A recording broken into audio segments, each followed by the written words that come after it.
আসসালামু আলাইকুম ভিউয়ার্স, সবাই কেমন আছেন? আশা করতেছি সবাই ভালো আছেন। আপনাদের উদ্দেশ্যে ভিডিওটা টানতেছি। আপনাদের অনেকে অনেক একটা সমস্যা থাকে, কারো পাখি ডিম দিতে চাইতেছে না, বয়স হয়ে গেছে, কারো পাখি ডিম আটকে মারা যাইতেছে। তার জন্য আমি দুইটা ওষুধ নিয়ে আসছি। ওষুধগুলো দেখেন, দেখতে পাচ্ছেন। একটার নাম হচ্ছে ইসেল, আরেকটা হচ্ছে ক্যালফ্লেক্স। দুইটার উপকারিতা বলতেছি। এটা হয়ে যেতেছে, মানে এখানে অনেকগুলোই লেখা আছে। পাখির ক্যালসিয়াম বাড়ায়, তারপরে পাখিকে ডিম মানে বাইরে হতে সাহায্য করে আর কি, পাখির ডিম আটকে মারা যায় না। তার জন্য আপনারা এটা খাওয়াতে পারেন।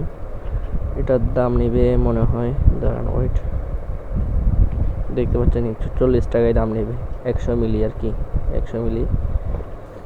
আরেকটা আছে যে এসেল, এটাও 100 মিলি, এটার দাম নিবে, এটার দাম এটা কই, 125 টাকার মতো। দেখেন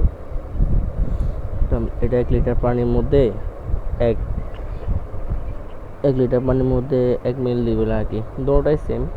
1 লিটার পানিতে 1 মিল করে দিবেন, দিলে এটা পাখি খুব তাড়াতাড়ি ডিম পাড়ে। এটা খাওয়ালে পাখির ডিম একটু বড় হয়, পাখির ডিমের বীজটা একটু ভালো হয়, সব কিছু ভালো হয়।